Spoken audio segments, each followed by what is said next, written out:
Hello મિત્રો, જય શ્રી કૃષ્ણ, જય Dwarkadhish. Welcome back to my new vlog. મંથન એન્ડ સેજરાઈ વ્લોગ ચેનલમાં તમારા બધાનું હાર્દિક સ્વાગત છે. તો કેમ છો બધાય? મજામાં? તો મિત્રો, હવે ઉનાળાની શરૂઆત થઈ ગઈ છે અને કેરીની સિઝન પણ ચાલુ થઈ ગઈ છે. તો અત્યારે છે ને હાલ બજારની અંદર છે ને માર્કેટમાં કાચી કેરી, એકદમ ગોટી કેરી અને એકદમ ખાટી કેરી મળતી હોય. તો આપને છે એ શાક ખાવાની ઈચ્છા ન હોય અને કંઈક ચટપટતું ખાવાની ઈચ્છા હોય તો તમે છે આ અથાણું આજે છે ને આપણે ખાટી કાચી કેરીનું અને ગાજરનું ઇન્સ્ટન્ટ તાજું જ અથાણું બનાવવાના છે. ઈ પણ અથાણું તમે 8 થી 15 દિવસ સ્ટોર કરશો, તે ચીકણું પણ નહીં થાય અને બગડશે નહીં ને તેવું. હવે અહીંયા આપણે આ ગાજર અને કેરીનું છે ઇન્સ્ટન્ટ અથાણું બનાવવું છે. એના માટે મેં અહીંયા એક કેરી લઈ લીધી છે અને આ રીતનું એક ગાજર લઈ લીધું છે. આ બંનેને મેં ધોઈ અને એકદમ ચોખ્ખા અને પાણીનો ભાગ ન રહે એ રીતના સાફ કરી અને લઈ લીધા છે.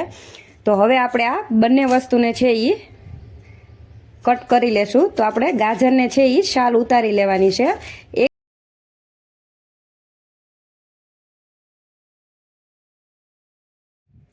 આ પાછળનો ભાગ હોય એને આપણે આ રીતે કટ છે એ કરી લેવાનો છે. ગાજર છે એને ઊભું કટ લગાવી લેવાનું છે અને મીડિયમ સાઇઝના છે એ ટુકડા કરી લેવાના છે. તમે એને કોઈ પણ સાઇઝના ટુકડા છે એ કરી શકો છો. તો આપણે છે એ આને મીડિયમ સાઇઝના ટુકડા છે એ કરશું અને આ રીતના કરશું. જો આ રીતના. અને આ વચ્ચેનો ભાગ છે ને મિત્રો, એને આપણે છે એ કાઢી લેવાનો છે. જ્યાંથી વધારે એનો જાડાનો ભાગ આવશે ને ત્યાંથી, કારણ કે જો ઈ ભાગ રહેશે ને ગાજરની અંદર, તો ગાજરની અંદર ઈ ભાગ રહેશે તો આપણું અથાણું છે એ 2 દિવસની અંદર બગડી જશે અને ચીકણું પણ થઈ જશે. અને સાથે સાથે જો આ ભાગ રહેશે ને ગાજરનો અથાણાની અંદર, તો આનાથી ઉધરસ થવાની પણ શક્યતાઓ રહે છે. તો આ રીતના તમારે જો ગાજરનો આ વચ્ચેનો ભાગ છે એને કાઢી લેવાનો છે અને આ રીતના આપણે નાના નાના ટુકડા છે એ કરી લેશું. અને આ રીતના જો એવું લાગે તો આ રીતના વચ્ચેથી કટ લગાવી અને આ રીતના પીસીસ છે એ કરી લેવાના છે. આ રીતના આપણે નાની નાની સાઇઝના ગાજર છે એને કટ કરી લીધા છે. હવે આપણે આ કેરી છે એને પણ એ જ રીતની એ જ પીસીસમાં કટ છે એ કરી લેશું. તો જ્યારે કેરીની સિઝન શરૂ થાય ને ઉનાળાની અંદર, એટલે એકવાર તો છે ને આ રીતના ઇન્સ્ટન્ટ અથાણું ઘરે છે એ બનાવવું જ જોઈએ. અને ખાવાની છે બનાવીએ ને તો બહુ મજા આવે છે ખાવાની. આ રીતના આપણે થોડોક બગડેલો ભાગ હોય તો એ કાઢી નાખવાનો. અને આ કેરી છે એ કોઈ ખાટી આવતી હોય તો કોઈ થોડીક મીઠી આવતી હોય, એ રીતના આવતી હોય છે. તો આપણે આ કેરીનો જે આ ભાગ હોય છે ગોટલીના ભાગનો, એ ભાગ પણ આપણે કાઢી લેશું. નહીંતર એનાથી છે એ અથાણું ચીકણું છે એ બનવાની શક્યતાઓ રહે છે. તો આ આપણે ભાગ કાઢી લેશું. અને આ મોઢામાં આવે ને તો ચાવવામાં પણ તકલીફ છે એ રહેશે. તો આપણે આ ભાગ છે એ કાઢી નાખશું. અને આને આપણે આ રીતના છે એ ઊભી રાખી અને આ રીતના થોડાક આના પણ આપણે આ રીતના જો મીડિયમ સાઇઝના ટુકડા છે એ કરી લેવાના છે આખી કેરીમાંથી.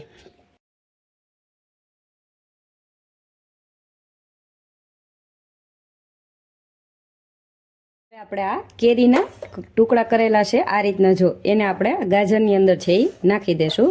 તો આપણે છે એ આ રીતના કાચી કેરીનું અને ગાજરનું ઇન્સ્ટન્ટ અથાણું બનાવીએ છીએ. તમે પણ એકવાર છે એ આ રીતના મારી રીતના જરૂરથી ટ્રાય કરજો. તો તમારું અથાણું છે ને એ ક્યારેય ચીકણું પણ નહીં થાય અને 8 થી 15 દિવસ પડ્યું રહેશે ને તો બગડશે પણ નહીં. તો ચાલો આને હવે આપણે સાઈડમાં રાખી દઈશું. અહીંયા આપણે ગેસની ફ્લેમ છે એને ચાલુ કરી લેવાની છે. અને આ રીતના કોઈ પણ નોનસ્ટિક કે કોઈ પણ તમારી પાસે નાની એવી કડાઈ હોય એમાં કે લોઢીમાં પણ તમે કરી શકો છો. તો અહીંયા મેં છે એ 4 મોટી મોટી ચમચી રાઈના કુરિયા છે એ લઈ લીધા છે. અહીંયા મેં 1 મોટી ચમચી જેટલા છે એ ધાણા લઈ લીધા છે આખા જ. અહીંયા મેં 1 મોટી ચમચી જેટલી છે એ વરિયાળી લઈ લીધી છે. અને અહીંયા મેં 5 થી 6 નંગ છે એ તીખા અને લવિંગ લીધા છે અને તજ લઈ લીધું છે.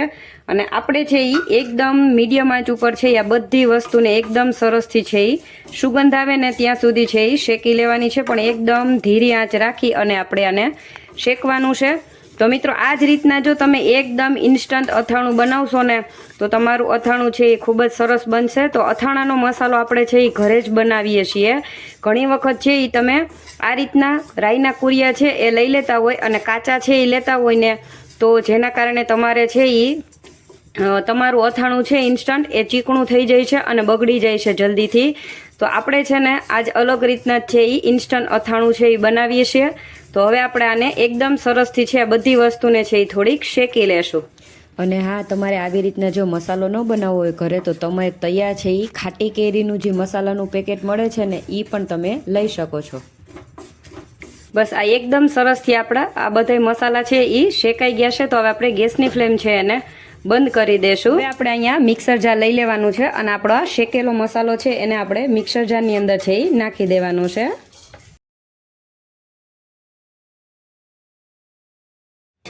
અહીંયા મેં આ 2 મોટી ચમચી છે એ લાલ મરચું પાવડર લઈ લીધું છે. તીખું છે એ તમે તમારી અકોર્ડિંગ છે એ લઈ શકો છો. અને અહીંયા મેં છે એ પોણી ચમચી મીઠું લીધું છે. મીઠું છે એ થોડુંક ચડિયાતું રાખવાનું એટલે તમારું અથાણું છે એ ક્યારેય બગડશે નહીં. હવે આપણે આ મિક્સર જારની અંદર છે આને પીસી લેશું. અહીંયા આપણે આ મસાલો છે આપણો એ એકદમ સરસ આ રીતના જો તમે એકદમ સરસ મસ્ત રીતે તમે જોશો. જો એકદમ સરસ મસ્ત મજાનો છે એ આપણું તાજું કેરીનું છે એ ઇન્સ્ટન્ટ અથાણું બનાવવા માટે એકદમ સરસ તૈયાર છે. તો તમે જોઈ શકો છો. હવે આપણે એને છે એ એક તપેલીમાં છે એ કાઢી લેવાનું છે. હવે આપણા મસાલો છે એને આ રીતના આમ ગોળ ગોળ રાઉન્ડમાં છે એ આ રીતના કરી લેવાનો છે. અને એની અંદર આપણે છે એ 3 ચમચી જેટલી છે એ આપણે હિંગ લઈ લેવાની છે. અને સાથે જ છે એ 3 ચમચી જેટલી આપણે હળદર લઈ લેશું. અને આ રીતના 1 ચમચી જેટલું છે આપણે લાલ મરચું પાવડર લઈ લેશું. અને એને આ રીતના સાઈડની અંદર જ આપણે છે એ આ રીતના કરી દેશું. હવે અહીંયા આપણે ગેસની ફ્લેમ ચાલુ કરી લેશું. અને અહીંયા મેં તપેલીની અંદર છે એ 5 પાવડા જેટલું તેલ લીધું છે. આપણે તેલને છે એ એકદમ સરસથી છે એ ગરમ કરી લેવાનું છે. તો તેલ આપણું એકદમ સરસથી જો ધુવાળા નીકળે ને એ રીતનું ગરમ થઈ ગયું છે. અને એ છતાંય છે ને જો આપણે આ રીતના 2 રાઈના કુરિયા નાખશું. જો એ કુરિયા નાખી અને ઉપર આવી જાય ને એટલે આપણું તેલ છે એ પરફેક્ટ બરોબર જ છે. તો ગેસની ફ્લેમ છે એ આપણે બંધ કરી દેશું. હવે તેલમાંથી આપણી એકદમ હાવ એટલે હાવ વરાળ નીકળી ગઈ છે. જ્યારે તેલમાંથી વરાળ નીકળી જાય ને ત્યારે જ આપણે આ મસાલાની અંદર તેલ છે એ નાખવાનું છે. અને આ તેલ નાખી અને આપણે પહેલાં થોડુંક જ તેલ નાખશું. અને આને છે આપણે 2 મિનિટ આ રીતના ઢાંકી અને રહેવા દેશું. એટલે આપણા મસાલાની અંદર એકદમ સરસથી છે એ સુગંધ છે એ ભળી જાય અને આપણો વઘાર છે એ એકદમ સરસ છે એ મસાલાનો થઈ જાય. હવે 2 મિનિટ જેવો ટાઈમ થઈ ગયો છે. તો આપણી ડીશ છે એ આપણે આ રીતના લઈ લેવાની છે. અને આ મસાલાને છે એ આપણે આ રીતના એકદમ સરસથી છે એ મિક્સ છે એ કરી લેવાનો છે. એક આરે બધું તેલ છે એને આપણે નથી નાખવાનું. થોડું થોડું કરી અને તેલ છે એ આપણે નાખવાનું છે. જો આ રીતના આપણા એકદમ મસ્ત આપણો મસાલો છે એની અંદર તેલ ને બધું આપણે એકદમ સરસ રીતે મિક્સ કરી લીધું છે. હવે આપણે આપણા ગાજર અને આપણા કેરી છે એ બેયને આપણે આ મસાલાની અંદર છે એ નાખી દેવાની છે. અને હવે આપણે આ બધી વસ્તુને એકદમ સરસથી મિક્સ કરી લેશું પહેલાં. હવે આપણું આ તેલ છે એમાંથી આપણે પહેલાં થોડુંક જ તેલ છે આ રીતના મિક્સ કરવાનું છે. અને બધુંય નથી એક આરે કરવાનું. આ રીતના થોડુંક જ તેલ આપણે નાખશું અને આપણે આ અથાણાની અંદર આને મિક્સ છે એ કરી લેશું. હવે આપણા બાકીનું 1 પાવડું જેટલું તેલ છે એ બધું તેલ છે એ આપણે અથાણાની અંદર છે એ નાખી દેવાનું છે. અને હવે આ બધા અથાણાની અંદર એકદમ સરસથી આપણું અથાણું છે એને મસાલાની સાથે એકદમ સરસ રીતના મિક્સ છે એ કરતું જવાનું છે. આ રીતના ગરમ ગરમ તેલને છે ને રાઈના કુરિયાની અંદર નાખી દેશો ને તો તમારું અથાણું છે એ એકદમ ચીકણું થઈ જાય છે. કારણ કે રાઈના કુરિયાની અંદર ગરમ તેલ ભળે એટલે એ ચીકાશ છોડતું હોય છે. આપણે એકદમ સરસ તમે જોઈ શકો છો એકદમ લાલ અને ચટાકેદાર આપણું એકદમ કાચી કેરીનું અને ગાજરનું ઇન્સ્ટન્ટ અથાણું બની અને કમ્પ્લીટ તૈયાર છે એ આપણે કરી લીધું છે. તો હવે આપણે એને આ રીતની મેં એક પ્લાસ્ટિકની બરણી લીધી છે. તમે કાચની બરણીમાં પણ ભરી શકો અને આ પ્લાસ્ટિકની બરણી હોય એમાં પણ ભરી શકો. અને આ બરણી છે ને એને આપણે એકદમ સરસ સાફ કરેલી અને તડકે છે એ રાખી અને પછી કરેલી છે. તો એની અંદર આપણે આપણું તાજું અથાણું છે એને ભરી લેશું. તૈયાર છે મિત્રો આપણું કાચી કેરીનું અને ગાજરનું ઇન્સ્ટન્ટ લાઈ અથાણું બનાવી અને આપણે એકદમ મસ્ત રીતે છે એ તૈયાર કરી લીધું છે. તો તમે બધા પણ છે ને એ કાચી કેરીનું ઇન્સ્ટન્ટ અથાણું છે આ રીતના બનાવજો. તમારું અથાણું છે એ અઠવાડિયું બહાર પડ્યું રહેશે ને તો પણ ચીકણું નહીં થાય. અને ફ્રીજની અંદર છે તમે આને 15 દિવસ સુધી સ્ટોર કરી અને રાખી શકો છો. તમને જ્યારે પણ ખાટું મીઠું ખાવાનું ઈચ્છા થાય ત્યારે ઇન્સ્ટન્ટલી શાક ખાવાની ઈચ્છા ન હોય ત્યારે તમે આને છે એ રોટલી, થેપલા, ભાખરી કે ચા સાથે આ રીતના તમે છે ઇન્સ્ટન્ટ અથાણું બનાવી અને ખાઈ શકો છો. બધાને છે મારું આ ઇન્સ્ટન્ટ અથાણું બનાવવાની રેસીપી છે એ કેવી લાગી એ કમેન્ટમાં જરૂરથી જણાવજો. અને વિડીયો પસંદ આવે તો વિડીયોને લાઇક કરજો, તમારા ફ્રેન્ડ્સ ફેમિલી સુધી અને શેર કરજો. અને હા, ચેનલ પર આવનવી મારી છે મારી રીતથી બનાવેલી છે મસ્ત મજાની રેસીપીઓ જોવા માટે મારી ચેનલને છે એ સબસ્ક્રાઈબ કરજો.